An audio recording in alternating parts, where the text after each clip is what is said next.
एक chemical bonding का कौन सा लेक्चर है? 21? मोस्ट लाइक 21 ही रहना चाहिए।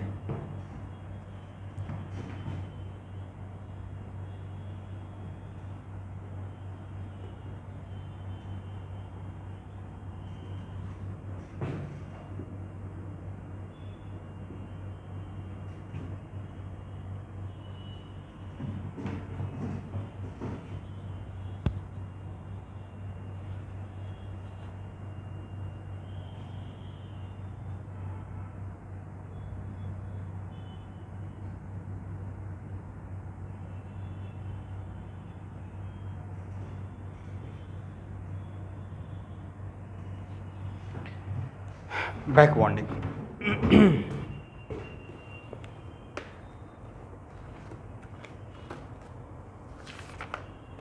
देखिए इस पे केवीपीवाई में 2-3 बार क्वेश्चन रिपीट हुआ है, ठीक है। तो बहुत ज़्यादा प्रोबेबिलिटी है कि आपका, और जेईई में भी आया हुआ है आईआईटी में। तो बैक बॉन्डिंग के लिए आप लोग मुझे सुन पा रहे हैं?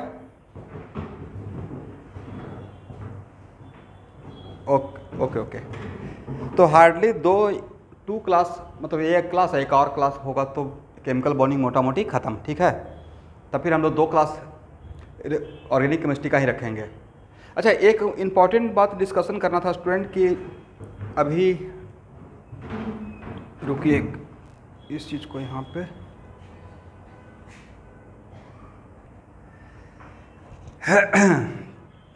चलिए, बैक बॉन्डिंग, उसे पहला पॉइंट लिखिए।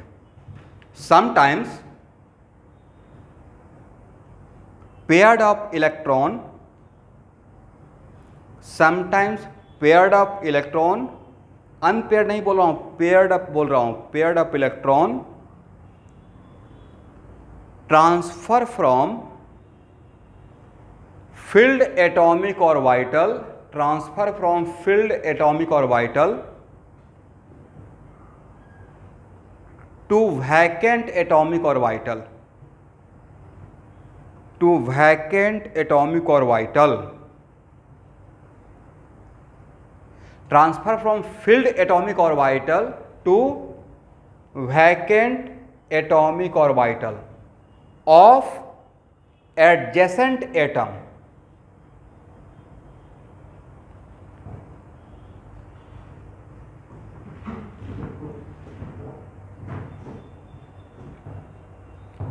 बैक बॉन्डिंग मतलब ये होता है। बैक बॉन्डिंग में कुछ सीन ऐसा है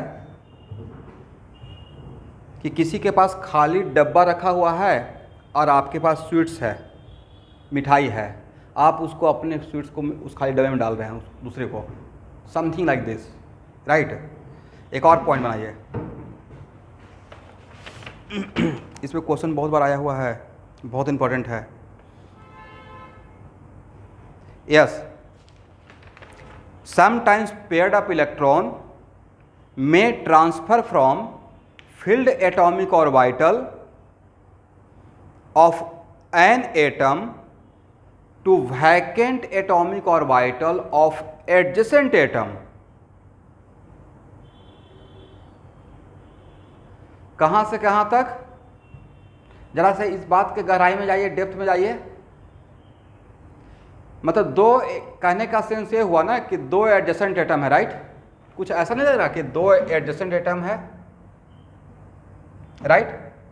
इसके पास एक पेयर ऑफ इलेक्ट्रॉन अवेलेबल है, इसके पास कोई वैकेंट एटॉमिक ऑर्बिटल है, बी के पास क्या है? वैकेंट एटॉमिक ऑर्बिटल है, राइट। तो ये तो कॉमन सेंस की बात है कि भाई ए और बी एडजेसेंट एटम है, ऑलरेडी इसके बीच में सिग्मा बॉन्ड बना हुआ है, तो ट्रांसफ़र करके, तो अब डेप्थ में जाइएगा तो डेप्थ में जो कोवैलेंट बॉन्ड में ट्रांसफ़र होता है या ओवरलैपिंग होता है? डेप्थ का बात क्या है? ओवरलैपिंग होता है, राइट। अब भाई पहले से सिग्मा बॉन्ड बना हुआ है, तो ये जो जाकर क्या बनाएगा? सिग्मा बॉन्ड बनाएगा या पाई बॉन्ड बनाएगा? पाई बॉन्ड बनाएगा। अब पाई बॉन्ड कैसे बनेगा भाई? एक्सियल ओवरलैपिंग या लैटरल ओवरलैपिंग? और लैटरल ओवरलैपिंग के लिए वी नो दैट पीएक्स का पीएक्स के साथ होता है, पीवाई का पीवाई के साथ होता है, पीजेड का पीजेड के साथ होता है, राइट। ये प्योर ऑर्गेनिक केमिस्ट्री रेजोनेंस में आ गया। और ये बैक बॉडी में आपको बढ़िया समझा पाऊंगा बिकॉज आप रेजोनेंस जानते हो, राइट। रेजोनेंस नहीं जानते तब तक ये मैं टॉपिक को नहीं पढ़ा पाता। एग्री? चलिए एक और पॉइंट लिखिए।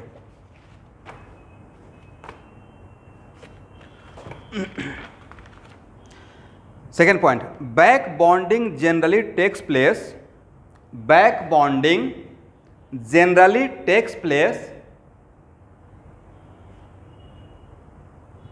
when out of two bonded atom,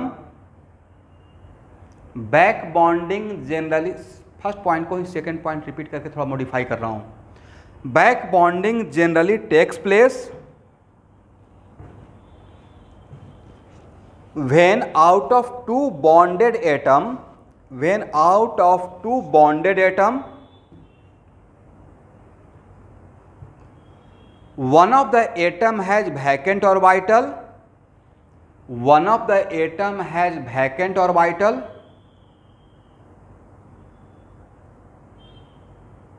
और उसके बाद ऐसा ब्रैकेट दीजिए,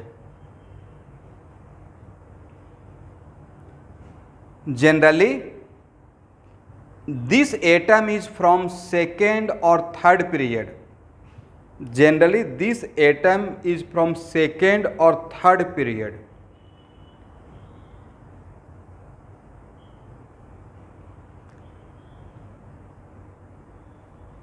generally this atom from where, second or third period, bracket close. उसके बाद लिखते रहिए, कंटिन्यू कीजिएगा। And the other bonded atom, and the other bonded atom is having some non-bonded electron, non-bonding electron. What is the meaning of non-bonding electron, student? Oxygen के पास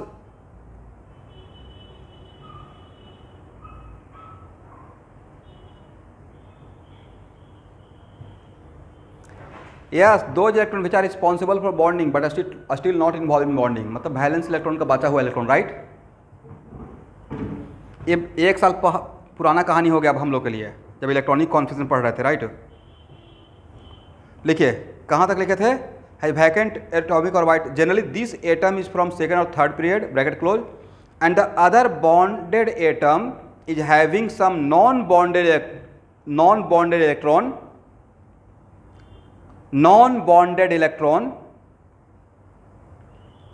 तब bracket में लिखेगा जिसके पास नॉन बॉन्डेड इलेक्ट्रॉन का मतलब lone pair, non bonded electron का मतलब लोन पेयर, एग्री, मतलब वैलेंस इलेक्ट्रॉन का बचा हुआ इलेक्ट्रॉन, एग्री। तब ब्रैकेट में लिखिएगा जनरली दिस एटम, हाँ बोलिए,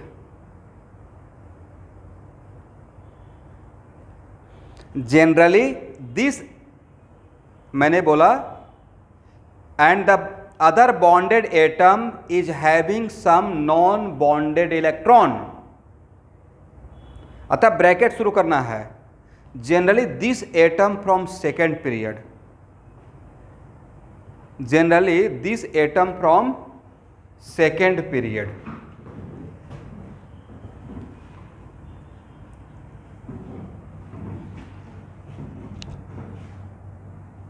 अब जो 2 पॉइंट लिखवाए हैं उसको ध्यान से पढ़िए। तो मैंने क्या लिखवाया,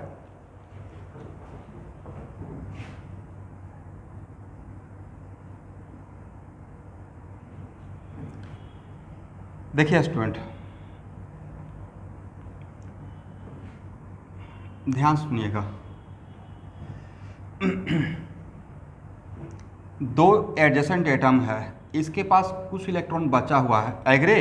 ये ऑलरेडी इसके बीच में सिग्मा बॉन्ड बना हुआ है, चीज़ों को समझिए। ऑलरेडी ए और बी के बीच में सिग्मा बॉन्ड बना हुआ है, ये जेई में आने का बहुत चांस रहेगा और नीट में भी। ए और बी के बीच में सिग्मा बॉन्ड ऑलरेडी बन चुका है, राइट। और इसके पास एक लोन पेयर अवेलेबल है, अब फिर भी अपना लोन पेयर यहाँ पे डोनेट कर रहा है। तो भाई ये लोन पेयर क्यों डोनेट करेगा, इसके पास बचा, इसका मतलब है कि शायद इसको रिक्वायरमेंट रहा होगा, शायद इसका ऑक्टेट फुलफिल या किसी ना किसी वजह से ये इलेक्ट्रॉन डिफिशियंट रहा होगा, राइट। अगर दोनों का अपना इलेक्ट्रॉन का डिफिशियंसी सेटिस्फाइड रहेगा तो ये यहाँ पे एक्स्ट्रा बॉन्ड बनाएगा नहीं, राइट। और ऑलरेडी पहले से सिग्मा बॉन्ड है तो बैक बॉन्डिंग बहुत जगह आएगा। तो ये बैक बॉन्डिंग के बाद कौन सा बॉन्ड बनेगा? इज इट सिग्मा बॉन्ड या पाई बॉन्ड? कि सिग्मा तो पहले से ही, तो दो एटम के बीच में दो सिग्मा तो रहता नहीं है, राइट। सिग्मा तो एक ही रहता है, पहले से ऑलरेडी सिग्मा बन चुका है, राइट। और यहाँ के और इसका मतलब है, बोलिए किसको प्रॉफिट किसको लॉस? ये तो इसको तो लॉस हुआ ना, यस यस। और कौन सा बॉन्ड बना है सर? Pi bond. और रेजोनेंस से पढ़ाए थे एट द टाइम ऑफ, यहाँ देखिए अभी इस चीज़ को समझने के लिए यहाँ से आप ज़्यादा बेटर वे में समझ पाएंगे। ध्यान से देखिएगा स्टूडेंट, बहुत इंटरेस्टिंग है। बोलिए रेजोनेंस होगा या नहीं होगा? सही सही बोलिएगा। मतलब ये बात ना कि if positive charge conjugated with pi bond then flow of electron from positive charge to pi bond, right? Sorry, pi bond to, very good।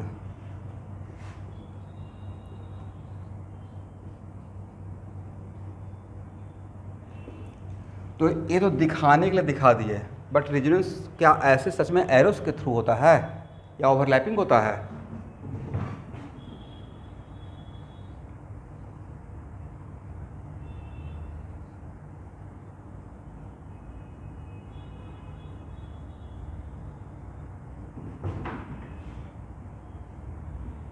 अगर सही से देखिएगा तो हुआ ये है कि इस कार्बन का एक प्योर ऑर्बिटल अवेलेबल है जो कि वैकेंट है, राइट। इस कार्बन के चारों तरफ कितना इलेक्ट्रॉन है? इस कार्बन का हाइड्रोजन, बोलिए फास्ट, sp2 है और इस तीन ऑलरेडी sp2 है, 3 सिग्मा बॉन्ड बना चुका है। तो इसके पास एक प्योर ऑर्बिटल है। कौन सा ऑर्बिटल है? Pure orbital. और ये पहले ही पढ़ा चुके हैं कि कोई भी सिस्टम, कोई भी एटम अगर रेजोनेंस में इन्वॉल्व है तो सबके पास at least one same type of pure orbital होना पड़ेगा। Agree? This is condition of resonance, first condition, right. तो अगर इसके पास प्योर पीजेड है तो इसके पास भी जो प्योर वैकेंट रहेगा वो क्या रहना पड़ेगा? पीजेड। और जब रेजोनेंस करने के टाइम पे ये क्या करता है? इसके साथ बॉन्ड ब्रेक करके इसके साथ ओवरलैप करना स्टार्ट करता है, राइट। और तब सिचुएशन कैसा हो जाता है? Something like this. एक्चुअल में हो तो ऐसा ही रहा है ना रियल में, वो तो दिखाने का तरीका है। रियल में कैसे होता है? रियल में ऐसे होता है स्टूडेंट। एग्री? इसको लिखिए तब मैं यहाँ पे ज़्यादा समझा पाऊंगा।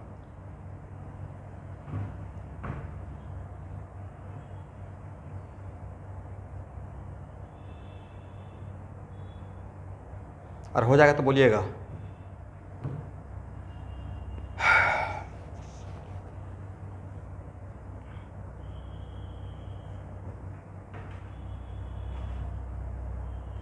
हाँ, ये पीजेड है तो ये भी तो पीजेड रहेगा, ये भी तो पीजेड रहेगा। इसके पास जो प्योर पी रहेगा वो क्या रहेगा? पीजेड। ये रेजोनेंस का पहला कंडीशन है।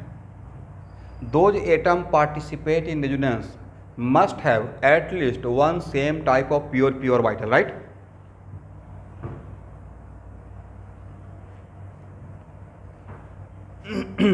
हो गया?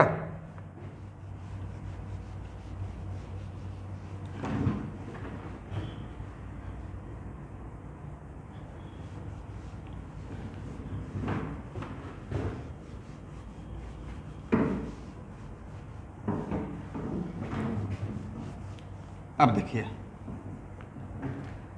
इसका मतलब है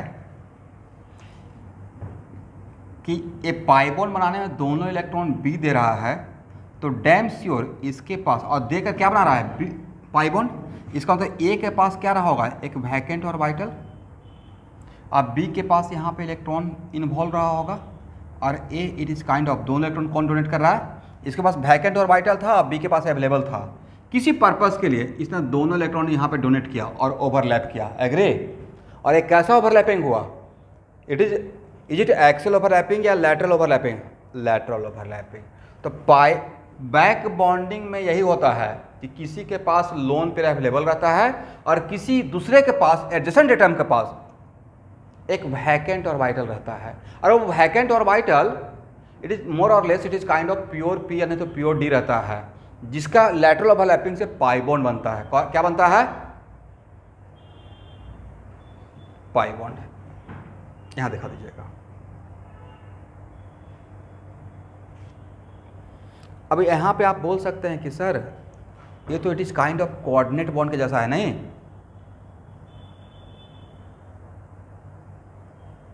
अच्छा बोलने ही वाले थे, बढ़िया हुआ मैं पहले बोल दिया। लेकिन ये बात एक्चुअली मुझे पता चला कि कोऑर्डिनेट बॉन्ड, लेकिन कोऑर्डिनेट बॉन्ड इसको it is kind of coordinate bond. Resonance में तो यही होता है ना, ऐसे चलता है एरो, राइट? लेकिन कोऑर्डिनेट बॉन्ड इसमें एक डिफरेंस ये है कि कोऑर्डिनेट बॉन्ड में सिग्मा बॉन्ड बनता है। क्या बनता है? Coordinate bond is a special type of sigma bond, उसमें एक्सियल ओवरलैपिंग होता है। This is the basic difference, okay student? इसलिए इसको हम लोग कोऑर्डिनेट में काउंट नहीं करेंगे, एग्री? अब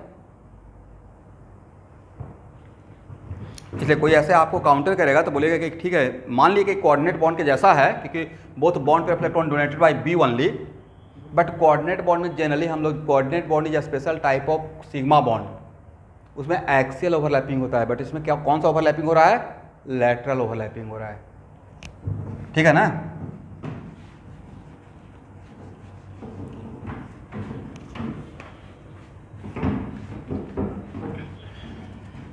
चलिए अब यहाँ देखिए, एक एग्जाम्पल लेते हैं, बाद में आते हैं। BF3 में बोरॉन का हाइब्रिडाइजेशन बताइए। बोरॉन का वैलेंस इलेक्ट्रॉन कितना होता है? Valence electron of boron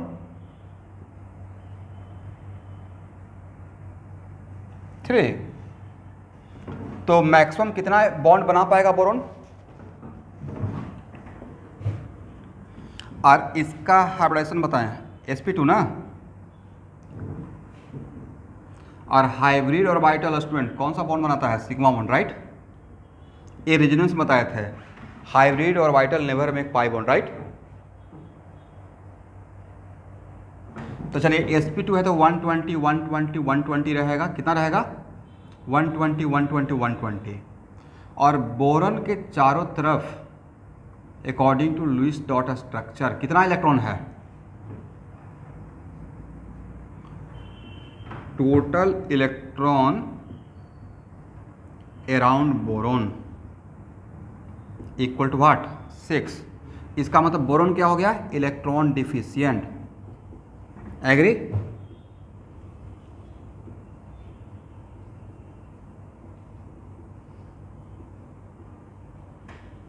boron is electron deficient. और एक अपने ऑक्टेट से कितना इलेक्ट्रॉन कम है? 2।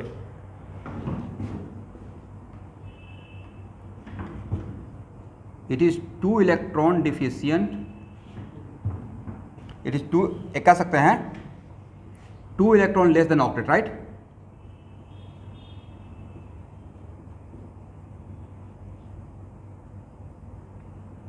तो एक्चुअल में जहाँ तक outer most orbit second orbit रहता है, मतलब एटॉमिक नंबर 10 तक, तो सारा एटम मोटा मोटी अपना ऑक्टेट को फुलफिल करना चाहता है। तो इस पॉइंट ऑफ व्यू से बोरॉन इलेक्ट्रॉन डिफिशिएंट है, एग्री? अब बोरॉन का हाइब्रिडेशन sp2 है तो इसके पास 3 हाइब्रिड ऑर्बिटल है, बट वो तीनों हाइब्रिड ऑर्बिटल, तो यहाँ पे p का कितना ऑर्बिटल हाइब्रिडाइजेशन में गया है? बोलिए फास्ट। 2। एक तो बचा हुआ है p का 1s2 2s2 2p1 ना।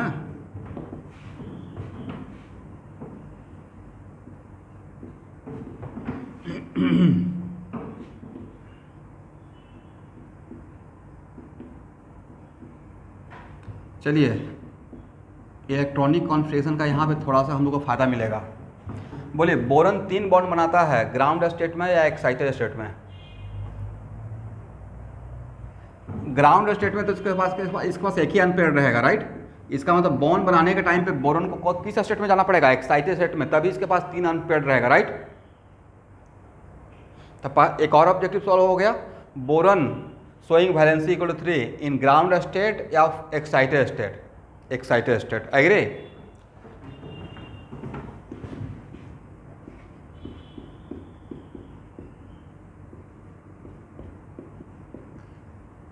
तो ये हो गया। अब ये तीनों मिलाकर एक अलग दुनिया में चला गया, जिसका नाम हो गया अलग कैटेगरी, जिसका नाम हो गया sp2, राइट। बट ये तो नहीं गया, तो let this orbital is PZ, but ये क्या है, फुलफिल्ड है या वैकेंट है, ये वैकेंट है, यस, यहां तक आइए।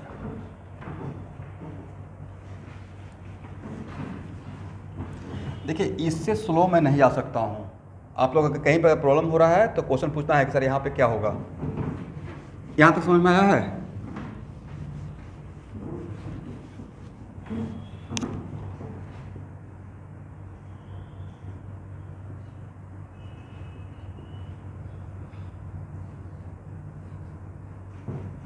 चलिए, फ्लोरीन के पास,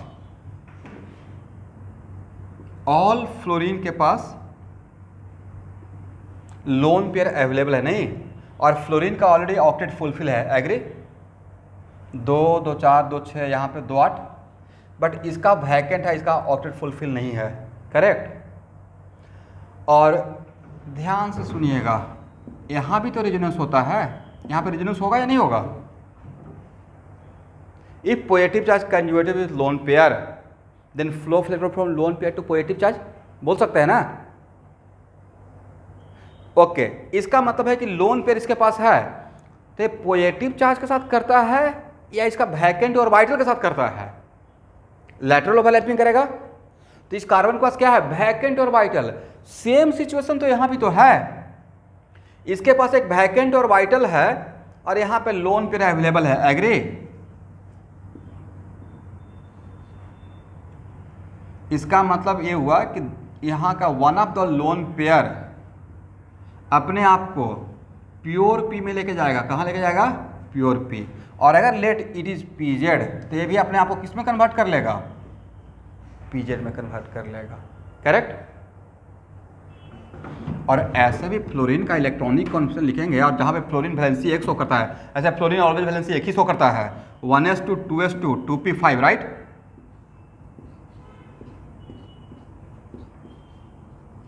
टू तो एक अनपेयर तो ऑलरेडी सिग्मा बॉन्ड बना चुका है, तो बाकी जो 2 रहेगा वो तो प्योर पी ही रहेगा, राइट। तो अगर इसको पीजेड बोलते हैं तो इसका मान लेते हैं कि दो यहाँ पे जो फ्लोरीन के पास 2 लोन पेयर जो अवेलेबल था, 3 लोन पेयर, तो एक तो एस में रहेगा और 2 कहाँ रहेगा, पी में रहेगा, right. But for pi bond P का ओवरलैपिंग पी के साथ होगा, किसके साथ होगा, यस। इसका मतलब ये क्या करता है, ये फ्लोरीन अपना लोन पेयर इसके वैकेंट ऑर्बिटल को डोनेट करता है, और इस तरीके से कौन सा ओवरलैपिंग होता है, एक्सेल ओवरलैपिंग या लैटरल ओवरलैपिंग।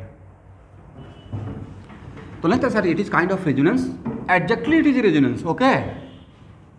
रेजोनेंस में क्या था, लोन रेजोनेंस के से पहले मैं आपको केमिकल बॉन्डिंग में एक थ्योरी पढ़ाया था, वैलेंस बॉन्ड थ्योरी, उसमें एक पॉइंट लिखा था, so sometimes overlapping will also takes place between vacant orbital and fulfilled orbital, right। तो यहां से जो बनेगा वो एक्चुअली रेजोनेटिंग स्ट्रक्चर रहेगा स्टूडेंट। कौन सा structure, 1rs differ from other rs with respect to what, location of pi bond as well as positive charge, negative and so on. तो एक्चुअल में बैक बॉन्ड क्या है, back bond is kind of resonance, back bond is kind of what, जिसमें electron का flow lone pair से vacant orbital की तरफ होता है। जैसे पॉजिटिव चार्ज का यहाँ पे आपने बताया कि सर ये रेजोनेंस करेगा, तो वही बात तो यहाँ पे हो रहा है, it is kind of this one.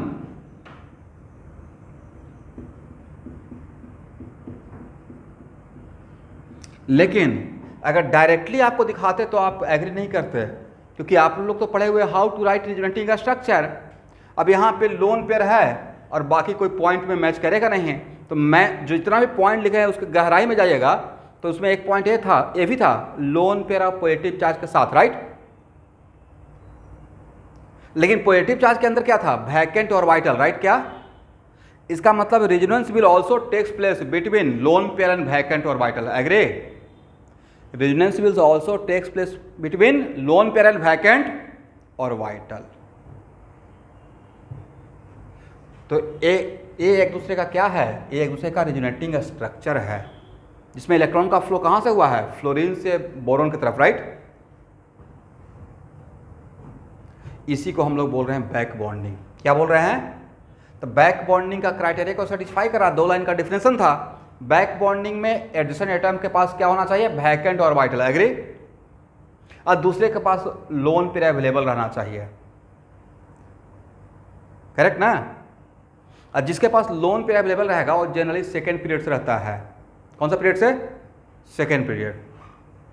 वो फर्स्ट पॉइंट और सेकेंड पॉइंट में लिख दिया है। तो यही है स्टूडेंट बैक बॉन्डिंग का सिचुएशन, करेक्ट।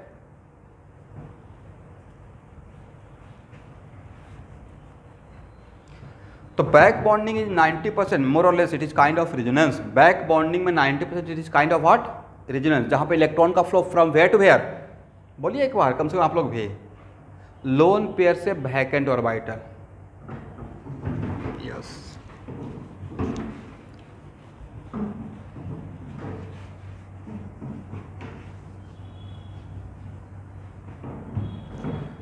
तो चलिए इतना जब जान गए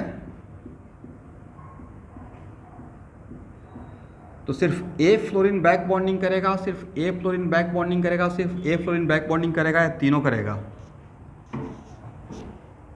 then how many R S, very good, 4, all 4 R S को ड्रॉ करते हैं, ठीक है।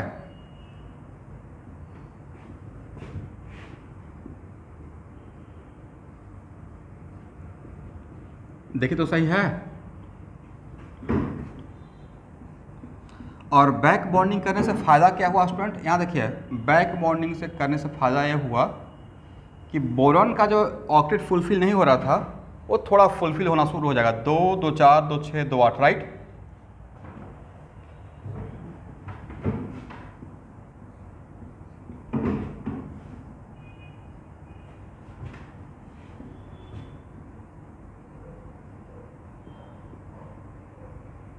इसको रेजोनेंस में भी लेकर आऊँगा, इसलिए यहाँ पे ध्यान से देखिएगा।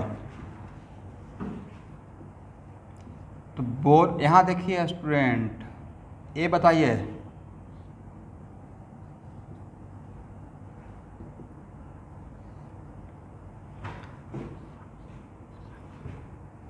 आपको ये बताए थे कि रेजोनेंस में हाउ कैन बी आइडेंटिफाई कि कोई भी ग्रुप एक्सेप्टर है या डोनर है। Very good.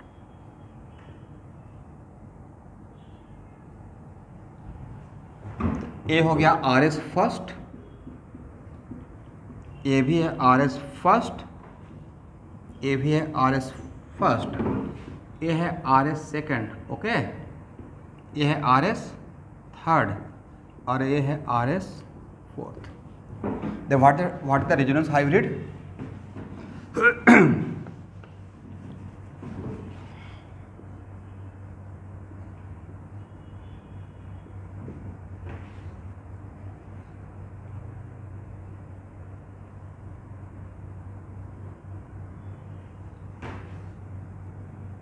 Del plus del plus del plus, और यहाँ पे क्या लिखेंगे, डेल डैश माइनस।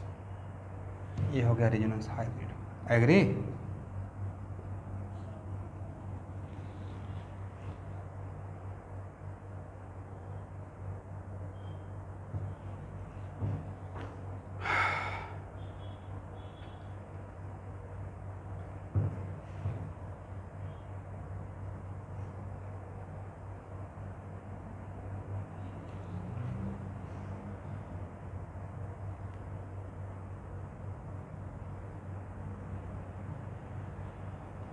अब ऑब्जर्व कीजिए, 1 मिनट।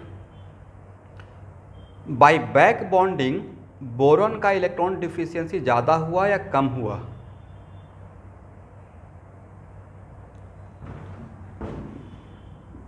देखिए ये बड़ा इंटरेस्टिंग ऑब्जर्वेशन है। कभी कभी ऐसा होता है ना कि कोई बहुत अत्याचार कर रहा है, बाद में उसको दया आ गया, फिर हेल्प करना स्टार्ट करता है, राइट? हृदय परिवर्तन। एक पहले के पुराना मूवी भी ऐसा देखते थे। वैसे ही ऐसा लग रहा था कि इस एक ही बोरॉन पे 3 फ्लोरीन है, नहीं? अब फ्लोरीन पूरे पीरियोडिक टेबल का क्या है? Most electronegative element. पहले से बेचारा बोरॉन इलेक्ट्रॉन डिफिशियंट है और इस पर 3 फ्लोरीन डाल दिए, राइट? तो ऐसा लगता है कि मानो boron becomes more and more electron deficient, क्योंकि एक ही बोरॉन पे 3 फ्लोरीन आ गया। बट अल्टीमेटली फ्लोरीन क्या कर रहा है? उसके इलेक्ट्रॉन डिफिशियंसी को और बढ़ा रहा है या बैक बॉन्डिंग करके हेल्प कर रहा है, कम कर रहा है? यस, हेल्प कर रहा है, राइट? करेक्ट ना? तो पहला ऑब्जर्वेशन, ये सब जितना भी ऑब्जर्वेशन है सबको मैं लिखवाऊंगा। अब दूसरा बात बोलिए, what is the definition of Lewis acid? आप लोग, मैं पढ़ाया नहीं हूँ आपको लुईस एसिड का डिफिनेशन, बट थोड़ा बहुत तो आप जानते होंगे। जो pair yes electron deficient compound, जो पेयर ऑफ इलेक्ट्रॉन एक्सेप्ट करता है उसको लुईस एसिड बोलते हैं, जो पेयर ऑफ इलेक्ट्रॉन डोनेट करता है उसको लुईस बेस बोलते हैं, राइट? तो यहां देखिए, अगर बैक बॉन्डिंग नहीं होता, अगर ये सीन क्रिएट नहीं होता, अगर बैक बॉन्डिंग नहीं होता, तब तो अल्टीमेटली इस बोरॉन का इलेक्ट्रॉन डिफिशियंसी 2 बना रहा था विथ रेस्पेक्ट टू ऑक्टेट। लेकिन बैक बॉन्डिंग के वजह से इसका इलेक्ट्रॉन डिफिशियंसी और बढ़ गया, इलेक्ट्रॉन डिफिशियंसी कम हो गया। इसका मतलब है यस इसका मतलब है कि इसका लुईस एसिड कैरेक्टर ज्यादा हुआ या कम हुआ ड्यू टू बैक बॉन्डिंग? कम हुआ। इसका मतलब back bonding decreases Lewis acid character, right? By this is the main theme. इसी पे आईआईटी क्वेश्चन पूछा हुआ है या केवीपी पाई में 2 बार आया है कंटिन्यूअसली। बैक बॉन्डिंग से बोरॉन का लुईस एसिड कैरेक्टर ज़्यादा होता है या कम होता है? कम हुआ है, राइट? क्योंकि बैक बॉन्डिंग से इसका इलेक्ट्रॉन डिफिशियंसी को सेटिस्फाई कर रहे हैं और इलेक्ट्रॉन डिफिशियंसी को कम कर रहे हैं। Agree? Next observation, by back bonding boron और फ्लोरीन के बीच में बॉन्ड स्ट्रेंथ कम या ज़्यादा? तो सर पहले सिंगल बॉन्ड रहता, अब पार्शियल डबल बॉन्ड है, राइट? तो due to back bonding bond strength increases, due to back bonding bond strength increases.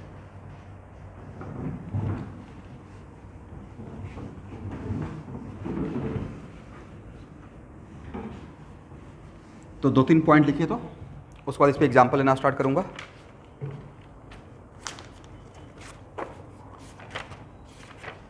देखिए, बैक बॉन्डिंग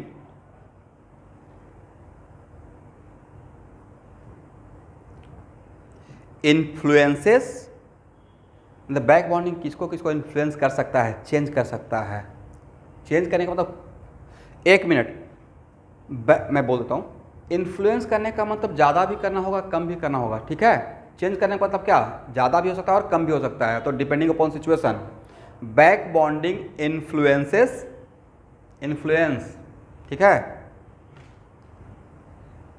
बॉन्ड एंगल किसको इन्फ्लुएंस करेगा? बॉन्ड एंगल को चेंज कर सकता है। एग्री?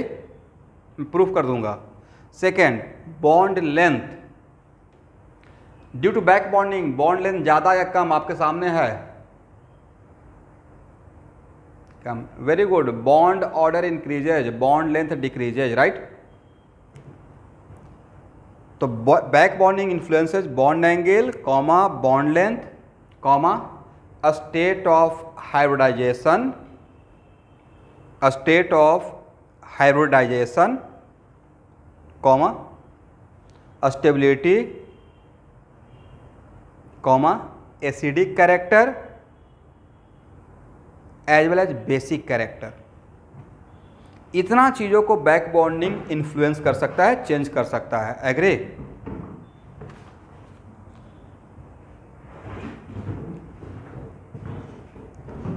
मिला लीजिएगा, किसको किसको इन्फ्लुएंस करेगा?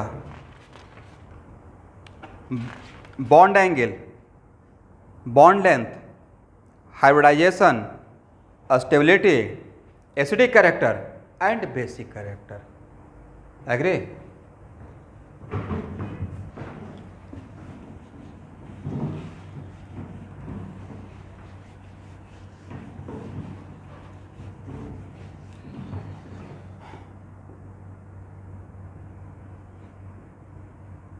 एक क्वेश्चन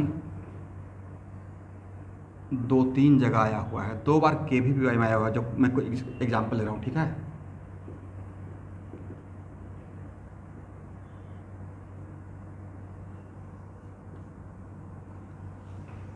देख तो क्या है, BF3, BCl3, BBr3, BI3, right. Question ए पूछा हुआ है order of acidic character BF3, BCl3, BBr3 और BI3 में एसिडिक कैरेक्टर का ऑर्डर क्या रहेगा। तो सबसे पहला बात यह है कि BF3 में एसिडिक कैरेक्टर तो बोरॉन के वजह से रहेगा ना। कौन इलेक्ट्रॉन डिफिशिएंट है BF3 में? पूरे मॉलिक्यूल में BF3 मॉलिक्यूल में 4 एटम है, 3 फ्लोरीन का 1 बोरॉन का। इलेक्ट्रॉन डिफिशिएंट कौन था? Boron, right. तो जो इसका लुईस एसिड कैरेक्टर रहेगा वो फ्लोरीन की वजह से रहेगा या बोरॉन की वजह से रहेगा? इस फ्लोरीन का तो ऑक्टेट फुलफिल था, राइट। यस। तो इन चारों में ऑर्डर निकालना था एसिडिक कैरेक्टर का। और एक क्वेश्चन KVPY में 2 बार आया हुआ है और JEE में भी आया हुआ है। एग्री? तो अब देखिए, अब हाँ बोलिए, बोलते रहिए। हाँ,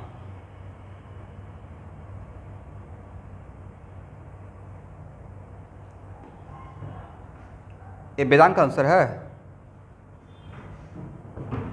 लेकिन अब आज अभी से हाफ एन आवर पहले जाइए, 45 मिनट्स पहले। मान लीजिए कि आपके लाइफ में बैक बॉन्डिंग नहीं रहता। अगर बैक बॉन्डिंग नहीं पढ़े रहते तब सबसे ज़्यादा इलेक्ट्रॉन डिफिशिएंट किसको मानते हैं? BF3 को, राइट।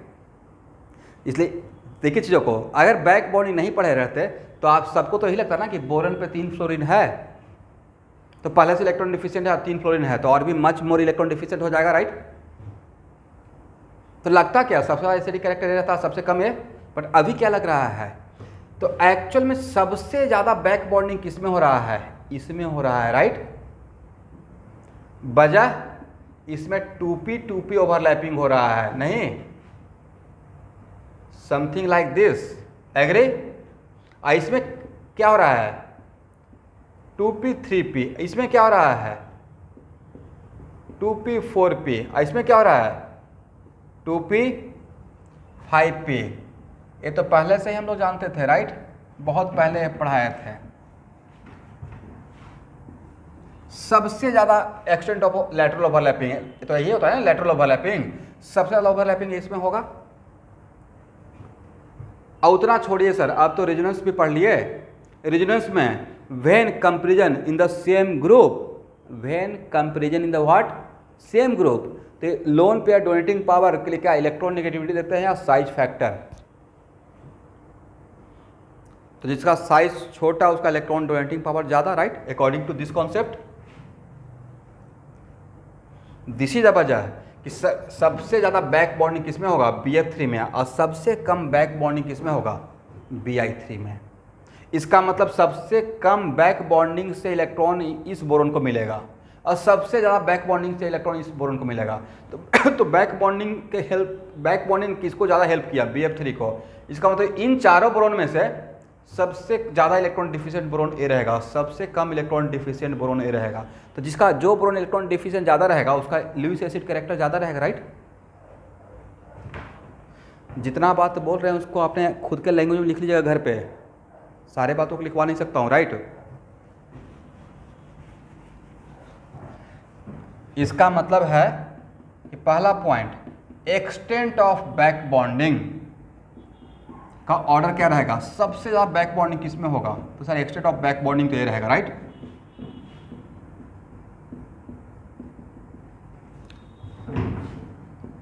तो इस तरीके से एसिडिक कैरेक्टर को इन्फ्लुएंस करता है, ठीक है। तो लुईस एसिड कैरेक्टर क्या हो जाएगा स्टूडेंट? सर जस्ट इसका उल्टा कर दीजिए, एग्री।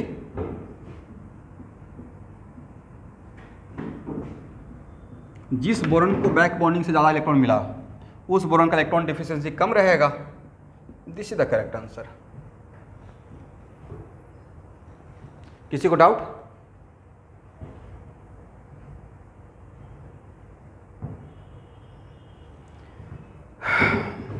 हो गया ना?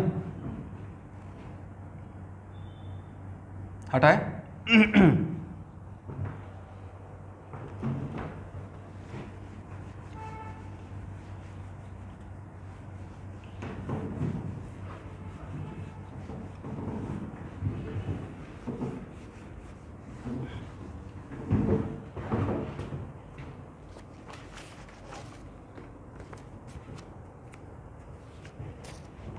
एक और एग्जांपल लेते हैं स्टूडेंट।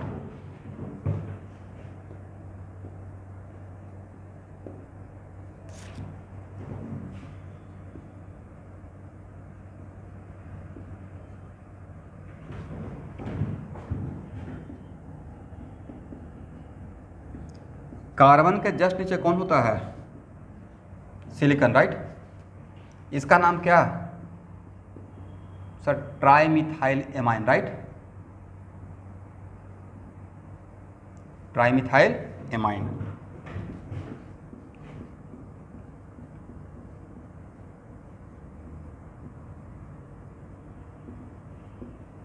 इसका नाम है ट्राइसिलाइल amine.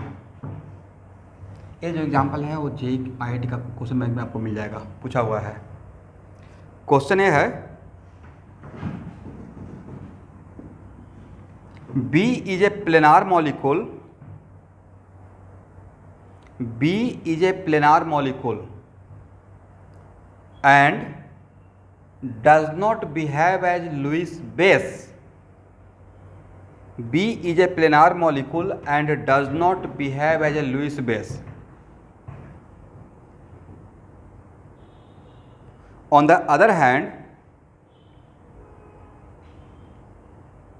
A is a pyramidal molecule.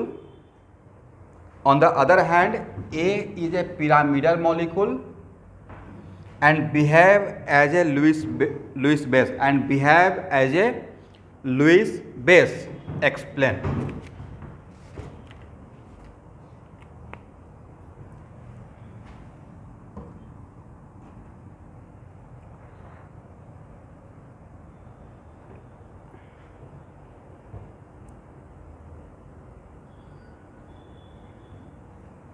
Sorry SiH3 whole 3, sorry whole 3।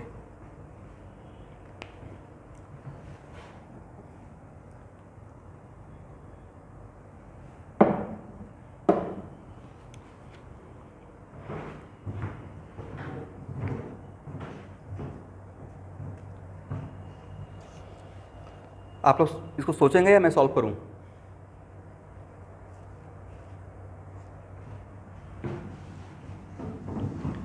चलिए स्टूडेंट, यहाँ देखिए, ध्यान से सुनिएगा।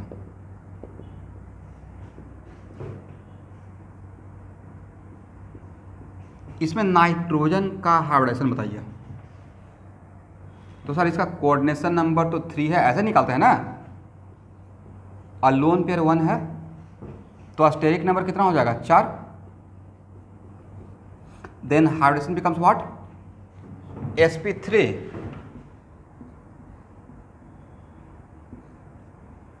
तो इसका ज्योमेट्री क्या होगा स्टूडेंट? Geometry is tetrahedral, but what about shape? Yes, trigonal pyramidal, right. Shape बताने के टाइम पे किसको हाइड करके बोलते हैं? लोन पेयर को हाइड करके बोलते हैं, एग्री। तो शेप क्या रहेगा? Trigonal pyramidal. अच्छा बताइए, मान लेते हैं कि अब यहाँ पे नाइट्रोजन का ऑक्टेट फुलफिल है, एग्री। और नाइट्रोजन के पास एक लोन पेयर अवेलेबल है, वो अपना लोन पेयर किसी के साथ किसी को डोनेट भी करना चाहेगा लैटरल ओवरलैपिंग के लिए, तो क्या यहाँ पे इस केस में नाइट्रोजन का लोन पेयर क्या बैक बॉन्डिंग कर पाएगा? भाई बैक बॉन्डिंग तो एडिशन एटम के साथ करना है, वो तो कार्बन है, कार्बन के पास कोई वैकेंट ऑर्बिटल है क्या? उसका तो ऑलरेडी ऑक्टेट फुलफिल है, राइट? दैट्स व्हाई यहाँ पे बैक बॉन्डिंग का चांस है क्या? No chance of back bonding. Is it clear? तो जब बैक बॉन्डिंग का चांस है ही नहीं तो ये लोन पेयर क्या रहेगा? कहीं पे डी लोकलाइज होगा या लोकलाइज रहेगा? लोकलाइज्ड हो जाएगा, नहीं, जहां पे है वहीं पे रहेगा। इसका मतलब है कि लोन पेयर अवेलेबल है। ट्राईमिथाइलएमाइन में नाइट्रोजन का जो लोन पेयर है वो बैक बॉन्डिंग में नहीं इन्वॉल्व हुआ है, कहीं पे डी लोकलाइज नहीं हो रहा है, कहीं पे डी लोकलाइज नहीं हो रहा है। एग्री? इसका मतलब है कि इसका लुईस बेस का डिफिनेशन क्या होता है? कैपेसिटी या power of lone pair donation, right? जो पेयर ऑफ इलेक्ट्रॉन डोनेट करता है उसको बोलते हैं लुईस बेस। एग्री ना? इसका मतलब है कि यहाँ पे ट्राईमिथाइलएमाइन में नाइट्रोजन का लोन पेयर हम लोग किसी को as a requirement Lewis base के लिए हम लोग डोनेट कर सकते हैं। बट अब देखिए ये बात मैं थोड़ी बोल रहा हूँ, हम लोग को क्वेश्चन में पूछा गया कि ये लुईस बेस नहीं है। अरे है, एक्सप्लेन करना है। ये इसका पिरामिडल ज्योमेट्री है, ये प्लेनार ज्योमेट्री है, इसको एक्सप्लेन करना है। एग्री? तो अगर इसका यहाँ देखिएगा तो इसमें नाइट्रोजन के चारों तरफ अगर प्लेनार ज्योमेट्री है तो प्लेनार ज्योमेट्री कैसे हो सकता था? यहाँ पे तो अगर देखेंगे, यहाँ भी अगर देखते हैं, ध्यान से देखिएगा, अगर लॉजिकली देखिएगा तो कोऑर्डिनेशन नंबर 3 नाइट्रोजन का बात कर रहा हूँ, यहाँ देखिए सब लोग, और लोन पेयर 1, तो लॉजिकली तो स्टेरिक नंबर 4 होना चाहिए। Then hydrogen should be what? sp3, और sp3 का ज्योमेट्री तो प्लेनार है नहीं, 3 डायमेंशनल ज्योमेट्री, टेट्राहेड्रल होना चाहिए, right? But experimentally it is found that कि ये टेट्राहेड्रल नहीं प्लेनार है। नाइट्रोजन के चारों तरफ क्या है? प्लेनार ज्योमेट्री है, मतलब 2 डायमेंशनल। ये कैसे पॉसिबल है? ये एक सिचुएशन पॉसिबल है जब सिलिकॉन यहाँ पे नाइट्रोजन क्या हो जाए? sp2 हो जाए। क्या हो जाए? यस।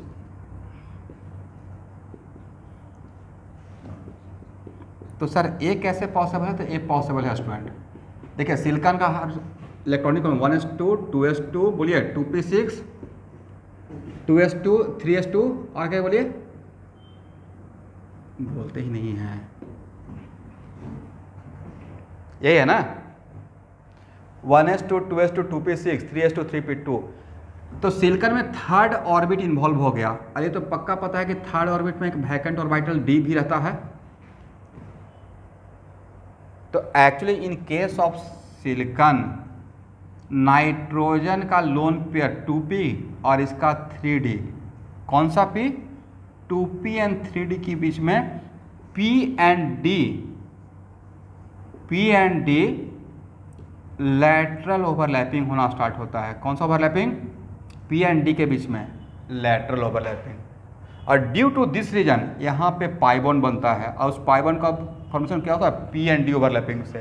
तो एक्चुअली मैं in case of NiSH3 whole 3 में यहाँ पे due to back bonding nitrogen silicon के साथ पाई बॉन्ड बनाना स्टार्ट करता है।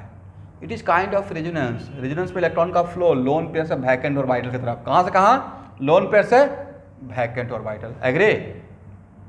तो आपके दिमाग में रहेगा कि सर सिलिकॉन का इस 3p में भी तो एक वैकेंट होगा। तो सर स्टूडेंट सिलिकॉन का 3p इन्वॉल्व नहीं होगा, वजह आपके सामने है। सिलिकॉन कितना बॉन्ड बनाया हुआ है? देखिए तो 4 ना, 4। इसके पास वैलेंस इलेक्ट्रॉन यहाँ पे कितना था? 4। तो यहाँ पे सिलिकॉन का बॉक्स बनाकर देखिएगा, चीज़ों को गहराई में समझिएगा, राइट?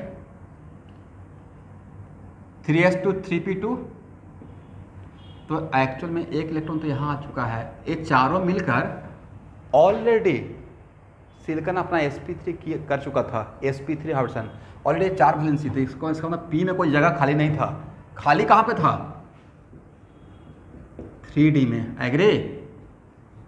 तो एक और ऑब्जेक्टिव, इस कंपाउंड में नाइट्रोजन अगर बैक बॉन्डिंग करेगा तो सिलिकॉन का किस ऑर्बिटल के साथ? p के साथ या d के साथ? d के साथ। एग्री? तो यहाँ पे कितना रिजोनेटिंग स्ट्रक्चर बनेगा? पहले लोन पेयर इसके साथ करेगा, फिर लोन पेयर इसके साथ करेगा 1 by 1, फिर इसके साथ करेगा, राइट? तो 4, तो ये 4 आप लोग ड्रॉ कीजिए, तब तक मैं इसका हाइब्रिड ड्रॉ करता हूँ फर्स्ट।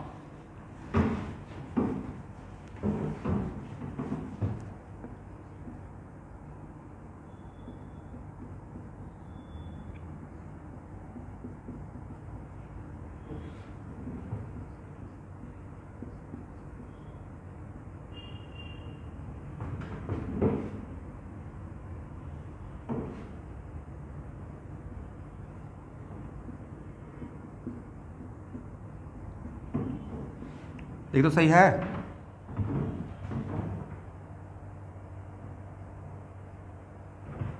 और अब now hybridisation of this nitrogen becomes what? sp2। इसके चारों तरफ का ज्योमेट्री क्या रहेगा?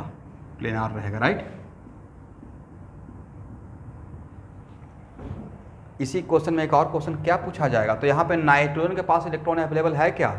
जब इसका रेजोनेंस हाइब्रिड में देखते हैं तो अवेलेबल नहीं है।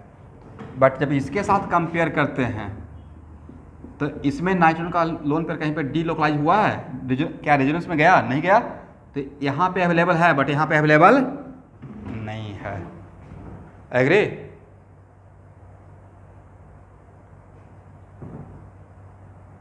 इसमें एक और क्वेश्चन पूछा जाएगा। यहाँ पे इस केस में Na इस कंपाउंड में बॉन्ड एंगल, तो ये बॉन्ड एंगल 109 डिग्री 28 मिनट रहेगा या नाउ इट बिकम्स 120? 120। बट यहाँ पे इसका बॉन्ड एंगल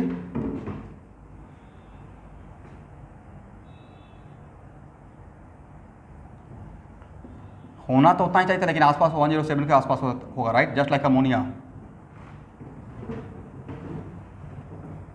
यस, एकदम एक्टिव रहना है।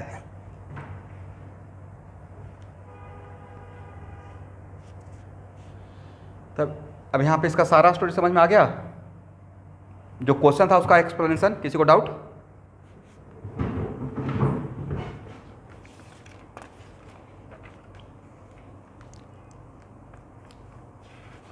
तो बोलिए, बैक बॉन्डिंग के लिए क्या चाहिए? सर एक लोन पेयर और बगल वाला एटम के पास एक खाली डब्बा, राइट? बैक एंड और वाइटर। चलिए,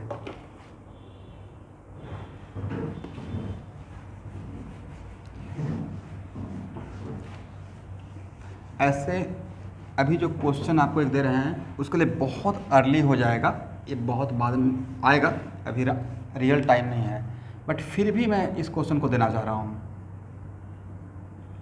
क्योंकि इस पे 2 बात तो अभी हो ही चुका है।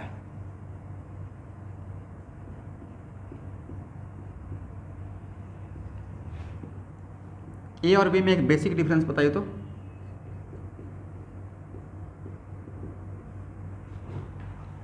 सर इसमें रिंग नहीं है, मतलब ये यहाँ पे रिंग नहीं है, बट यहाँ पे रिंग है, बेंजीन है। ए और बी में किसका बेसिक ऑर्डर ज़्यादा, लुईस बेस कैरेक्टर ज़्यादा, और क्यों? देखिए कैसे रेजोनेंस कहाँ कहाँ पे आपको हेल्प करेगा। बड़ा कमाल का चीज़ है रेजोनेंस। यहाँ पे लोन पेयर क्या यहाँ पे अवेलेबल है या it involve in resonance? Yes, तो ये लोन यहाँ पे ड्यू टू रेजोनेंस इस नाइट्रोजन पे पॉजिटिव कैरेक्टर आ गया है, राइट? जिसको डोनेट करना था वही डिफिशिएंट हो चुका, करेक्ट? आप किसी को हेल्प करना चाहते हैं बट आपके पास ही नहीं है। तो यहाँ पे लोन पेयर लोकलाइज है या डीलोकलाइज हो रहा है ड्यू टू रेजोनेंस? तो इसका जब यस, बट यहाँ का लोन पेयर क्या रेजोनेंस में है या 100% जहाँ पे है वहीं पे है, लोकलाइज्ड है, राइट? तो ए और बी में किस नाइट्रोजन के पास लोन पेयर ज़्यादा अवेलेबल है? तो जिसके पास ज़्यादा अवेलेबल रहेगा ज़्यादा डोनेट करेगा। तो A greater than B, basic order. Just मैं एक डेमो दिया, एक चैप्टर में आपको पढ़ाऊंगा, ऑर्गेनिक केमिस्ट्री में एक चैप्टर ही बनाता हूँ, acid and acidity and basicity of organic compound. अरे इतना फेवरेट टॉपिक है कॉम्पिटिटिव एग्जाम का, नीट और जेईई मेन का या एडवांस का, कि हर साल एक क्वेश्चन आ ही जाता है। अब तो बन जाएगा, लेकिन एक बार पढ़ाऊंगा ना तो बहुत एग्जाम्पल लेता हूँ, कम 50 एग्जाम्पल लेता हूँ, मोर देन 50 एग्जाम्पल लेता हूँ, और उसी में से कोई एक आएगा।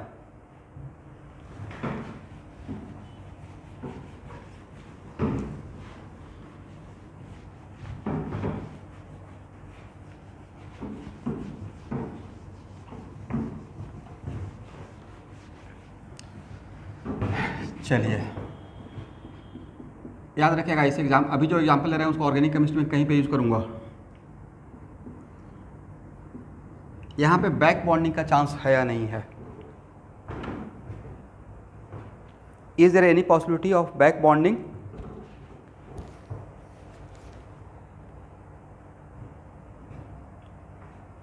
कार्बन के पास एक लोन पेयर अवेलेबल है, राइट?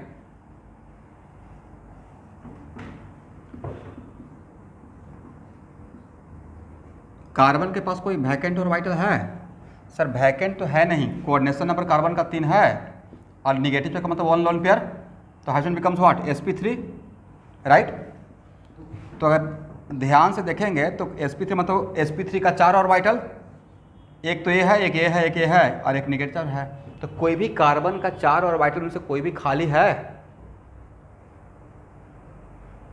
इसका मतलब कार्बन के पास खाली डब्बा नहीं है, राइट?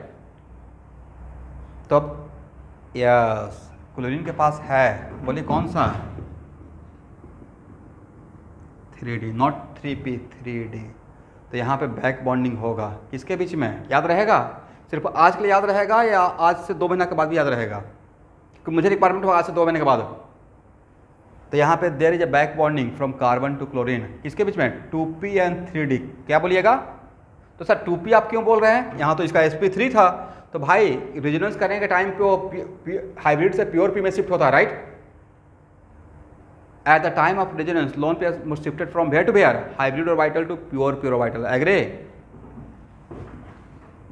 इसका मतलब यहाँ पे रेजोनेंस होगा, लेकिन ये आपको पता नहीं चल पाता, राइट? अगर आज के क्लास में डिस्कस नहीं करते तो आपको लगता कि how to write resonating structure में पॉइंट था ही नहीं। ये था क्या ऐसा कोई पॉइंट?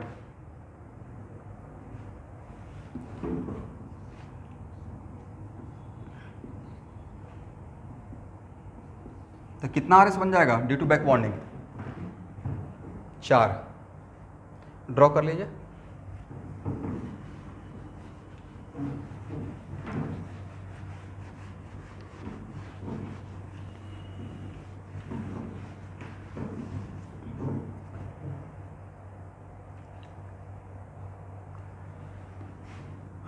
तो बोलिए CF3 और CCl3 में, CF3 और CCl3 में, इन दोनों में किस केस में कार्बन पे ज़्यादा इलेक्ट्रॉन अवेलेबल है? यहाँ पे ज़्यादा इलेक्ट्रॉन अवेलेबल है या यहाँ पे ज़्यादा अवेलेबल है? यहाँ पे ज़्यादा अवेलेबल है। यहाँ पे बैक बॉन्डिंग होगा क्या? क्या फ्लोरीन के पास 3D है? फ्लोरीन के पास d ऑर्बिटल होता है? तो यहाँ पे बैक बॉन्ड, तो यहाँ का निगेटिव लोकलाइज्ड है, यहीं पे है, राइट? बट यहाँ पे क्या हो रहा है? बैक बॉन्डिंग के वजह से ये निगेटिव चार्ज डीलोकलाइज हो रहा है। तो किस कार्बन पे ज़्यादा इलेक्ट्रॉन अवेलेबल रहेगा? इस कार्बन पे। मुझे पता है कि आप लोग सोच रहे हैं कि फ्लोरीन है तो सर वो तो इलेक्ट्रॉन लेगा, बट वो इलेक्ट्रॉन जितना इफेक्ट लेगा वो सिग्मा बॉन्ड के थ्रू लेगा due to electronegative difference. But ये किसके थ्रू दे रहा है? ये डायरेक्ट बॉन्ड जाके बना दे रहा है, complete pi bond, right? But इस चीज़ को, इस एग्जाम्पल को मैं दोबारा कम से 2-3 बार लूँगा तो वहाँ पे आपको ज़्यादा क्लियर हो पाएगा, क्योंकि आफ्टर 2 मंथ उसमें बहुत सारा चीज़ आप ऑलरेडी और पढ़ चुके होंगे under the heading inductive fact, तब आप चीज़ों को और भी ज़्यादा समझ पाएंगे।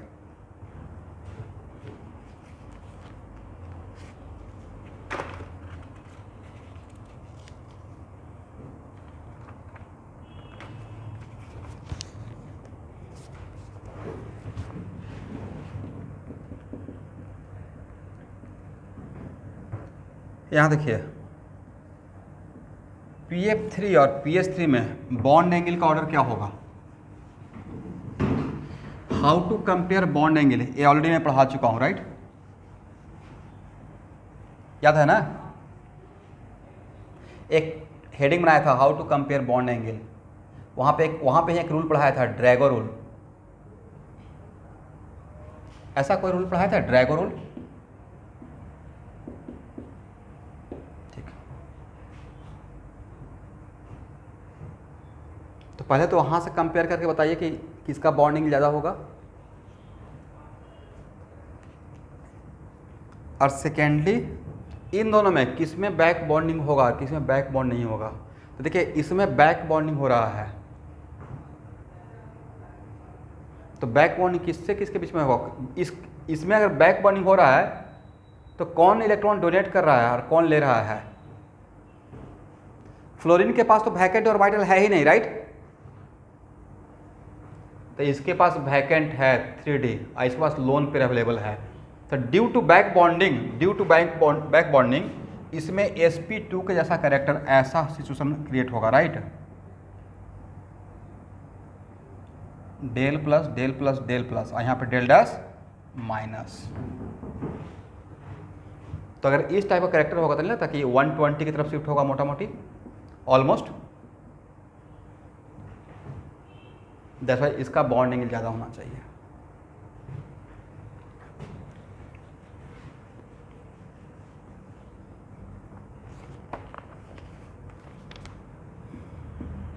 इस क्वेश्चन को बॉन्ड एंगल के पॉइंट ऑफ व्यू से सोचिए।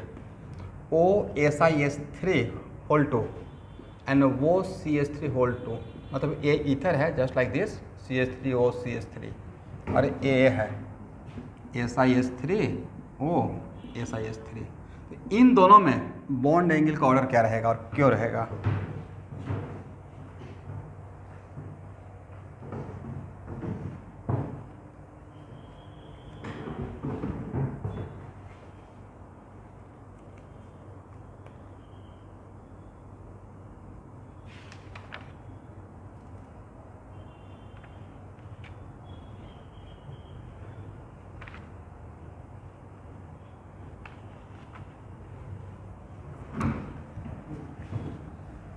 क्या हो जाएगा? तो देखिए ऐसे तो ऑक्सीजन का हाइड्रोजन क्या रहता है, इसका कोऑर्डिनेशन नंबर 2 और लोन पेयर 2, तो sp3। बट नहीं लगता कि ये लोन पेयर बैक बॉन्डिंग करके sp2 की तरफ चला जाएगा? अगर ये बैक बॉन्डिंग करेगा तो it is kind of what, SiS3O double. चीज़ों को ध्यान से समझिएगा, डोंट टेक इट लाइटली, क्योंकि होता क्या है कि जिस टाइम हम लोग पढ़ते रहते थे तो ध्यान दें, वही क्वेश्चन अगर एग्जाम में आ जाता है तो बहुत इंपॉर्टेंट होता है। अब इस ऑप्शन का ऑप्शन सर कोऑर्डिनेशन नंबर 2 और लोन पेयर 1, तो बिकम्स व्हाट, sp2।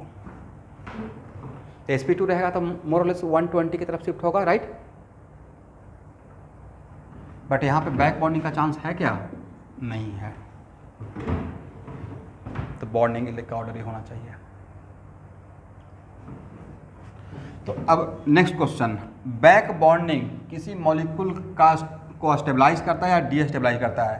तो सर बैक बॉन्डिंग से काइंड ऑफ रेजोनेंस होता है। रेजोनेंस किसी मॉलिक्यूल को क्या करेगा? पहला बात स्टेबलाइज करेगा by way of releasing resonance energy.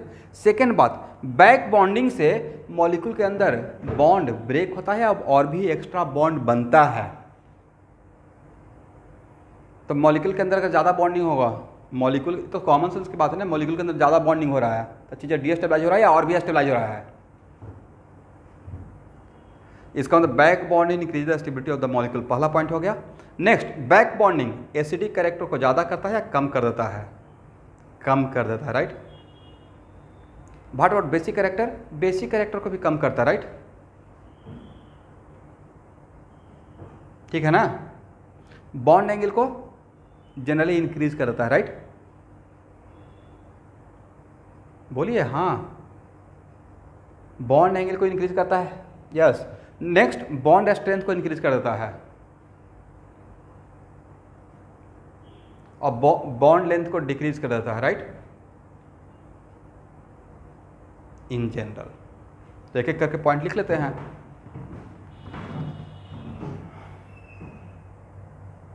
छोटा हो गया है, बड़ा आप 180 नहीं है तो जस्ट ऐसे लाइन दिखा दिया हूँ, 180 था, ये ऐसा था।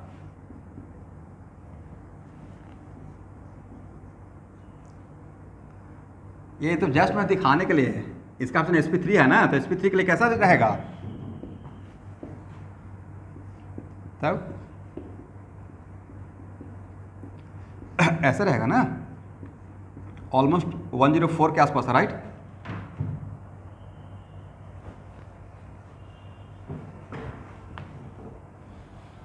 लिखिए back bonding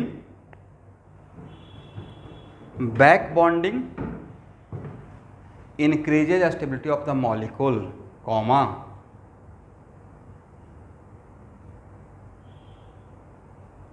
increases bond angle, increases bond strength,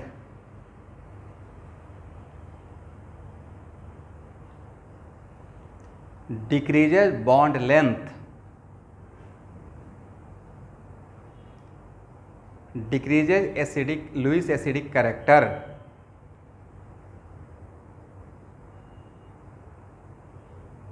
and also decreases basic character in general। एक और पॉइंट छूट गया, खैर उसको नेक्स्ट एक अलग पॉइंट बना के लिख लेते हैं, ठीक है। क्या क्या बोल दिया, back bonding increases stability of the molecule, और क्या बोले थे जरा बाकी लोग रिपीट कीजिए तो।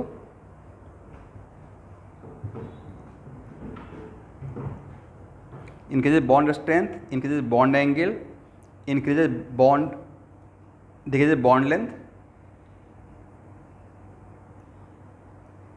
Yes, decreases Lewis acid character, decreases Lewis basic character, right. एक और पॉइंट बनाइए, back bonding also changes a state of hybridization, right. Back bonding also changes a state of hybridisation.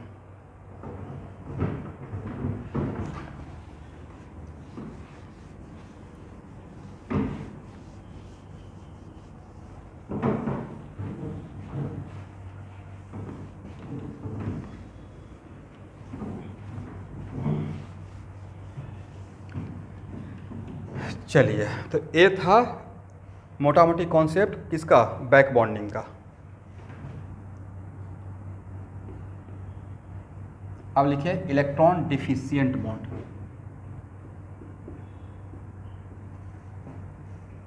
Electron deficient bond. अब 1 minute रुकिएगा student, ध्यान से सुनिए। Generally एक bond बनाने में कितना इलेक्ट्रॉन खर्च होता है, 2। तो अगर B 2 बॉन्ड बनाया अपने चारों तरफ, तो जनरली 4 इलेक्ट्रॉन खर्च होगा। इसका मतलब है कि कोई यहाँ पे अगर एक बॉन्ड बन रहा है, तो उस 1 बॉन्ड बनाने के लिए दो, नेचुरली 1 बॉन्ड मतलब सिंगल बॉन्ड, राइट। तो 2 इलेक्ट्रॉन और 2 सेंटर, 2 इलेक्ट्रॉन 2 न्यूक्लियस के बीच में सैंडविच है, इसका न्यूक्लियस और इसका न्यूक्लियस, राइट। इसका मतलब नेचुरली जनरली ये होता है कोवैलेंट बॉन्ड बनने में कि 2 इलेक्ट्रॉन, एक कोवैलेंट बॉन्ड का सिंगल बॉन्ड बनने के लिए, कौन सा बॉन्ड, सिंगल बॉन्ड बनने के लिए 2 इलेक्ट्रॉन और 2 सेंटर रहता है। कितना इलेक्ट्रॉन, 2, मैं सिंगल बॉन्ड का बात कर रहा हूं। 2 इलेक्ट्रॉन 2 सेंटर, 2 सेंटर समझ रहे हैं, मतलब न्यूक्लियस, राइट। लेकिन अगर ऐसा हो जाए कि 2 इलेक्ट्रॉन और 3 सेंटर, 2 इलेक्ट्रॉन ही 2 बॉन्ड बनाने का कोशिश करें, 2 इलेक्ट्रॉन कितना बॉन्ड, तो नहीं था कि 2 इलेक्ट्रॉन 2 बॉन्ड बनाएगा, तो ये नेचुरल बात नहीं है। नेचुरली तो 2 इलेक्ट्रॉन से एक बॉन्ड बनता है, राइट। तो लिखिए, बाद में समझाते हैं। There are many compounds in which some electron deficient bonds are present. There are many compounds in which some electron deficient bonds are present apart from normal covalent bond, apart from normal covalent bond.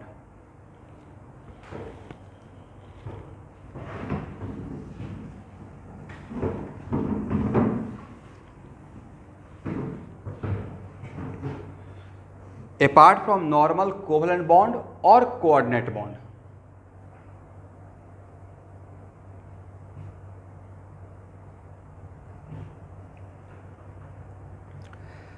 लिखिए, generally in normal covalent bond, generally single normal covalent bond 2 electron 2 center are present.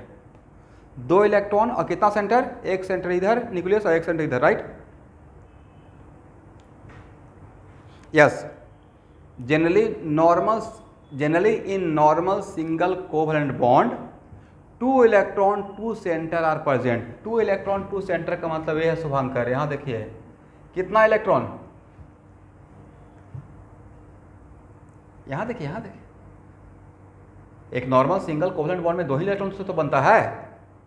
एक कितना atom के बीच में है, 2 atom के बीच में. इसी को मैं सेंटर बोल रहा हूं, इसी को मैं क्या बोल रहा हूं, centre, right. 2 electron 2 centre, right.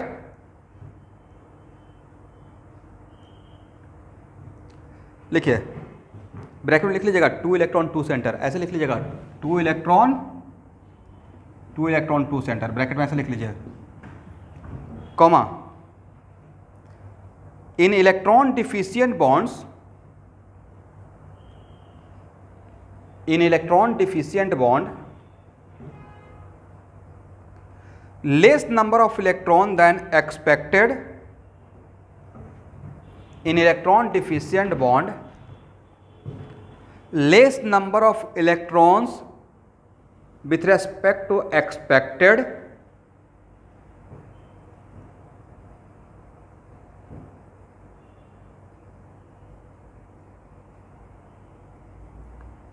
such as 2 electron 3 center, such as 2 electron 3 center. Naturally क्या होना चाहिए, 2 electron 2 centre, right. But electron deficient bond में क्या होगा, 2 इलेक्ट्रॉन 3 सेंटर. 2 इलेक्ट्रॉन कितना न्यूक्लियस के बीच में रहेगा, 3 न्यूक्लियस के साथ शेयरिंग में रहेगा. यहाँ पे 2 इलेक्ट्रॉन 2 न्यूक्लियस के साथ शेयरिंग में, राइट. बट यहाँ पे जहाँ पे इलेक्ट्रॉन डिफिशिएंट बॉन्ड बनता है वहाँ पे 2 इलेक्ट्रॉन 3 सेंटर के साथ शेयरिंग में रहता है. एग्री, 3 एटम के लिए काम करते रहता है. कहाँ तक लिखा स्टूडेंट, लास्ट पॉइंट क्या था, last line. In this electron deficient bond, yes, 2 electron 3 centre. अब चलिए एग्जाम्पल के तौर पे देखिए. और जो एग्जाम्पल ले रहे हैं ऑलरेडी आया हुआ है, अब बहुत फेमस है, अब बहुत बार आया हुआ है. यहां देखिएगा, ये क्या है, बोरेन, इसको क्या बोलते हैं. और बोरेन में यहाँ पे बोरॉन का इलेक्ट्रॉन डिफिशियंसी है, एग्री ना. और यहाँ पे कोई अवेलेबल भी नहीं है बैक बॉन्डिंग के लिए, कोई अवेलेबल है, नो. तो इस केस में क्या करता है कि अपने इलेक्ट्रॉन डिफिशियंसी को कम करने के लिए, ये डाइमेराइज होता है और डाई बोरेन बनाता है, B2H6. इसको हम लोग बोलते हैं डाई बोरेन. क्या बोलते हैं, डाई बोरेन. तो अगर BH3 अपने आप को डाइमेराइज कर रहा है तो कोई ना कोई तो वजह रहेगा. तो इसका मेन वजह है कि अगर BH3 के फॉर्म में रहेगा तो इलेक्ट्रॉन डिफिशिएंट रहेगा.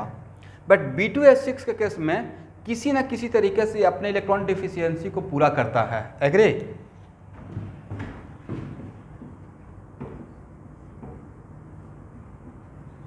और यहाँ देखिएगा, जब BH3 के फॉर्म में है तो इसका ऑप्शन sp2 है, B2H6 में जाता है तो इसका ऑप्शन sp3 हो जाता है. ध्यान से देखिएगा,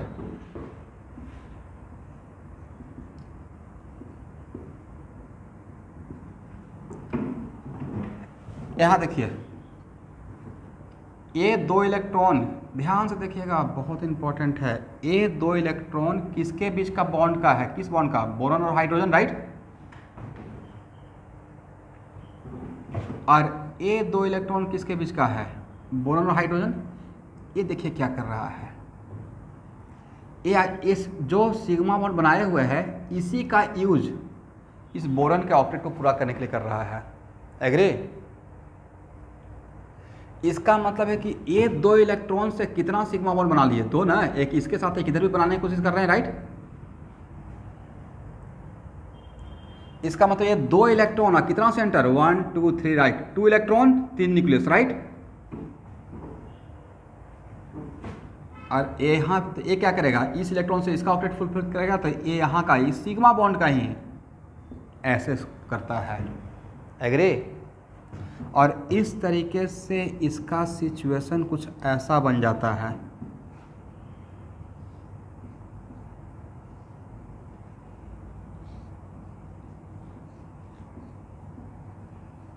अब देखिए यहाँ से यहाँ तक, अगर जो जिनको ये नहीं पता रहेगा तब पूछेंगे इन दोनों बॉन्ड को मिलाकर कितना इलेक्ट्रॉन, 4 नहीं 2 ही है, 2 इलेक्ट्रॉन है, राइट। यही 2 इलेक्ट्रॉन दोनों जगह काम कर रहा है, राइट। कहाँ जगह, दोनों जगह। इसका मतलब यहाँ से यहाँ तक 4 इलेक्ट्रॉन नहीं है, 2 इलेक्ट्रॉन और 3 सेंटर हो गया, 2 इलेक्ट्रॉन और कितना सेंटर, 1 2 3, राइट। यहाँ से यहाँ तक कितना, ये आपको एकदम रट जाना है। सर ये तो पहले से मुझे पता नहीं था, कोई बात नहीं, आज तो पता हो गया कि इसमें ऐसा स्ट्रक्चर होता है। तो अब यहाँ देखिए इसका हाइड्रोजन क्या है, अब यहाँ पे था इसका sp2, बट यहाँ पे क्या हो गया, कोऑर्डिनेशन नंबर। अब उससे फ़ायदा क्या हुआ कि इसका ऑक्टेट फुलफिल हो गया, नहीं 2 2 4 2 6, यहाँ का 2 इलेक्ट्रॉन, यहाँ भी इलेक्ट्रॉन 2 है, यहाँ भी 2 है, राइट। तो 2 2 4 2 6 2 8, राइट। तो एक दूसरा ऑब्जेक्टिव कि जब BH3 बोरॉन डाइबोरेन डाइमराइज करता है तो उसका हाइड्रोजन सेम रहता है या चेंज होता है, ये ऑब्जेक्टिव है। तो sp2 से sp3 होता है, राइट, अकॉर्डिंग टू दिस। और इन दोनों हाइड्रोजन को हम लोग बोलते हैं ब्रिज हाइड्रोजन। क्या बोलेंगे,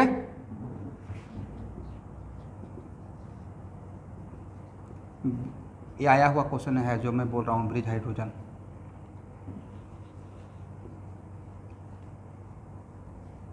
और इसको बोलते हैं terminal hydrogen. Then how many terminal hydrogen, how many bridge hydrogen, 4 terminal hydrogen and 2 bridge hydrogen, right.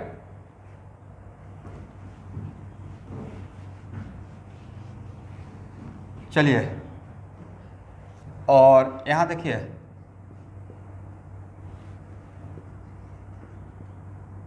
Actually इसी को ऐसे दिखाया रहता है, ठीक है स्टूडेंट, ऐसे दिखाया रहता है। और इसी बॉन्ड का एक और नाम है बनाना बॉन्ड, याद रहेगा, ये पूछा हुआ क्वेश्चन है, आज से 25 साल पहले IIT में पूछा गया था, more than that. So B2H6 में जो स्पेशल टाइप ऑफ बॉन्डिंग है, जो 2 इलेक्ट्रॉन 3 सेंटर है, which is also known as what, कौन सा बॉन्ड, बनाना बॉन्ड।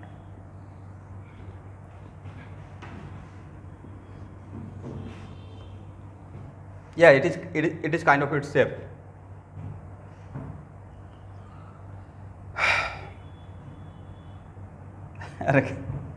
रट जाइए भाई।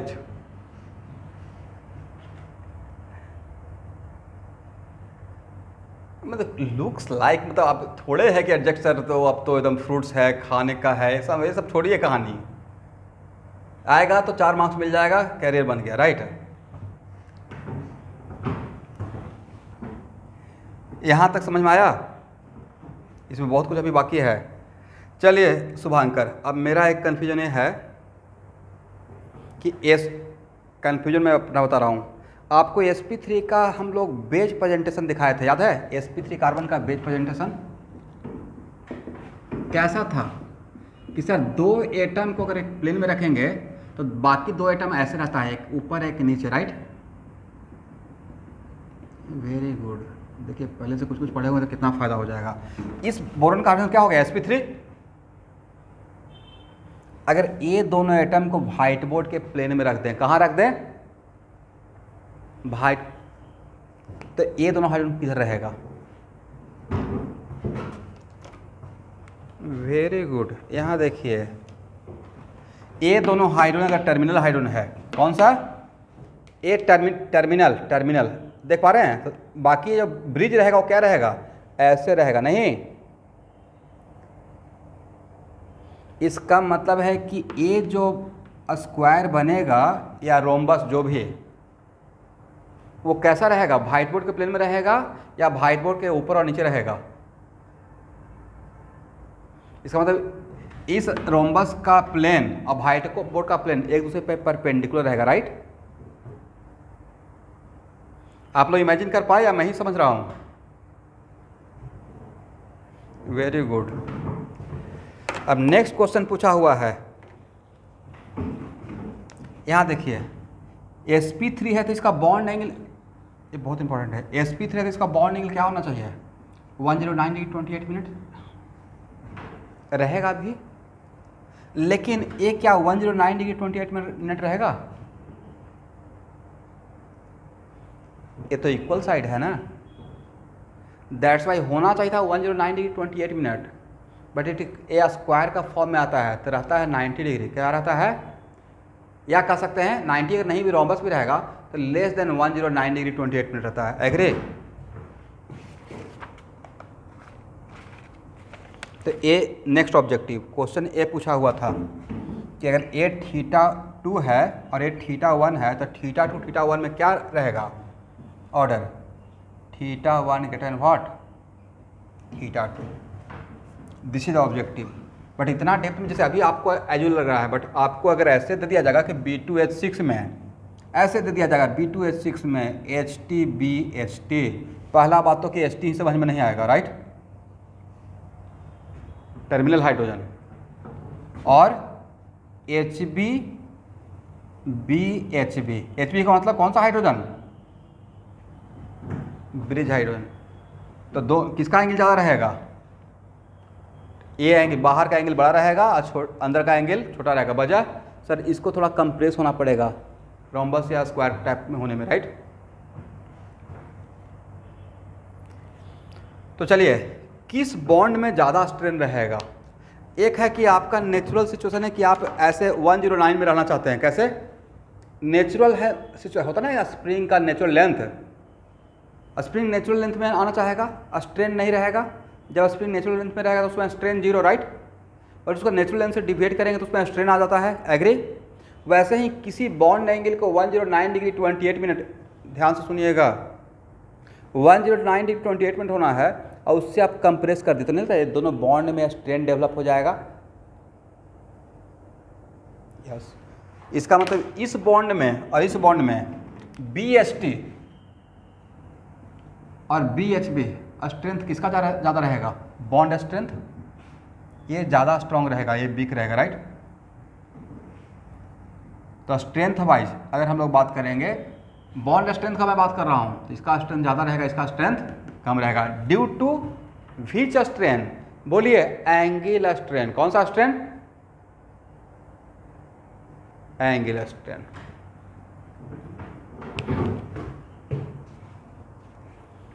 यहाँ तो किसी को प्रॉब्लम,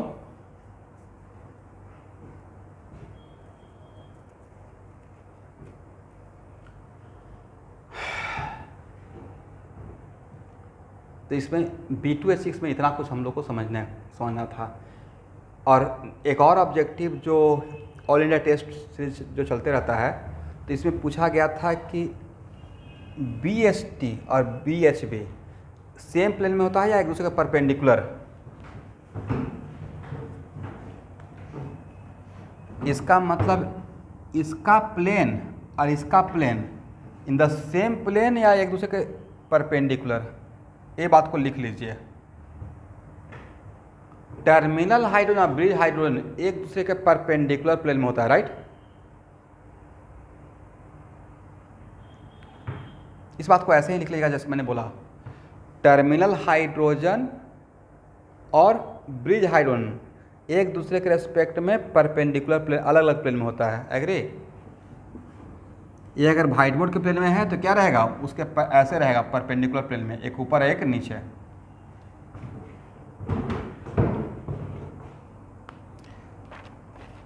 इसका मतलब एक मिनट रुकिए।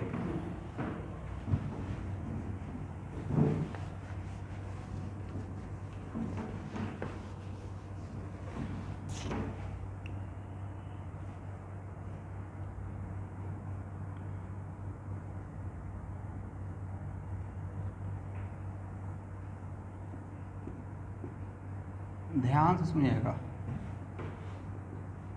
आपको इसमें से सेम प्लेन, प्लेनार यूनिट जो व्हाइट बोर्ड के प्लेन में है, वो सारा आइटम का नाम बताइए। कौन कौन मेरे व्हाइट बोर्ड के प्लेन में हो सकता है?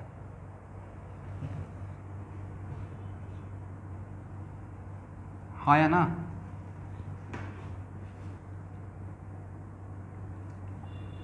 और इन्हें रहता कि ऐसे लिखिए सर, ज़्यादा समझ में आ जाएगा। ये मैं बेज प्रेजेंटेशन का बात कर रहा हूँ, आप लोग समझ पा रहे हैं? तो एक क्या रहेगा, ये चारों सेम प्लेन में रहेगा, व्हाइट बोर्ड के प्लेन में रहेगा, राइट। और ये क्या रहेगा, परपेंडिकुलर प्लेन में रहेगा। इसका मतलब यही ऑब्जेक्टिव है, all 4 terminal hydrogen, all 4 terminal hydrogen and boron lies in the same plane, right? And 2 bridge hydrogen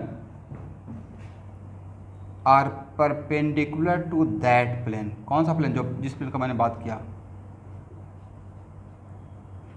अब तो सही हो गया स्टेटमेंट।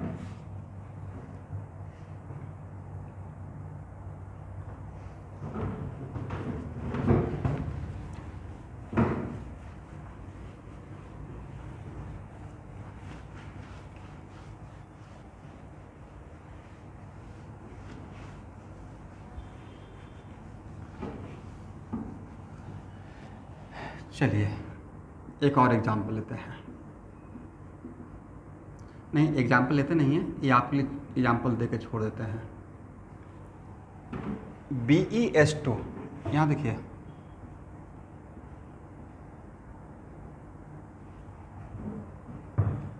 इन्हें तक यहाँ पे बेरिलियम इलेक्ट्रॉन डिफिशियंट है। बेरिलियम का how many valence electron student, 2, और 2 बॉन्ड बनाया है, तो इसका चारों तरफ तो 4 ही इलेक्ट्रॉन है, राइट। अब इसको ऑक्टेट फुलफिल करना है, तो ऑक्टेट फुलफिल करने के लिए क्या करेगा, नेक्स्ट क्लास में सोच कर बताइएगा, फिर यहाँ से मैं स्टार्ट करूँगा। आज के लिए इतना ही, ओके।